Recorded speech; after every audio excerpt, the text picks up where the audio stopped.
It's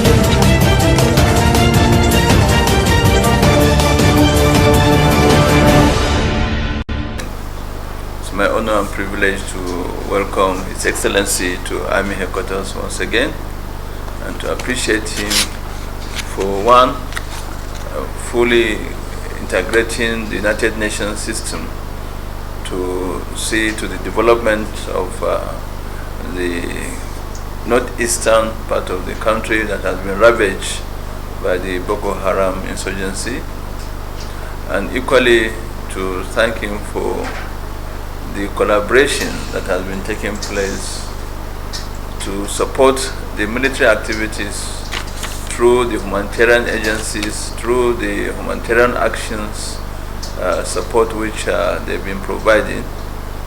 This really is supporting the military in a way that the winning the hearts and minds of the populace there is quite critical to the overall plan, operational plan of the Nigerian Army and indeed the armed forces. So these stabilization activities that is ongoing, being spearheaded by the United Nations Development Program under your leadership, is highly appreciated, and be rest assured we'll continue to give you the needed support in that regard. The conflict is not only restricted to Nigeria, but our neighboring countries are also affected.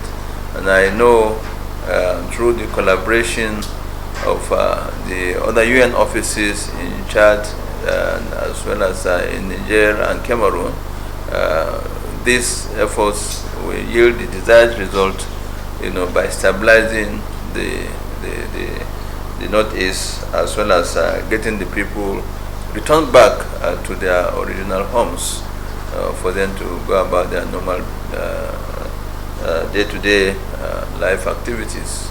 And this will equally dissuade those idle minds, from joining the ranks of the terrorists. This is quite fundamental, and I want to assure you that we will do our best to consolidate on the successes that have been achieved, in our operations. And we thank you also for supporting the government in the way you are doing. Nigeria is a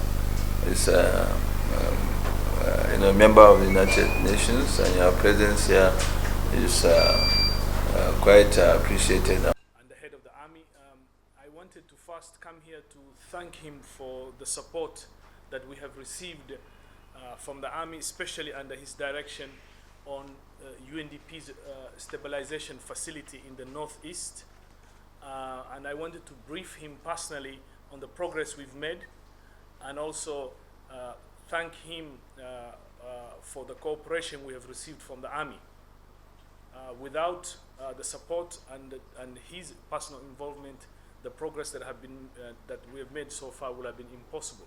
So personally, I wanted to thank him, thank the work of the army, and share my gratitude as the head of UNDP, but also as part of the UN system for the work that we have done. So I wanted to come and brief on the successes we've had so far on stabilization, which I'll go into more detail.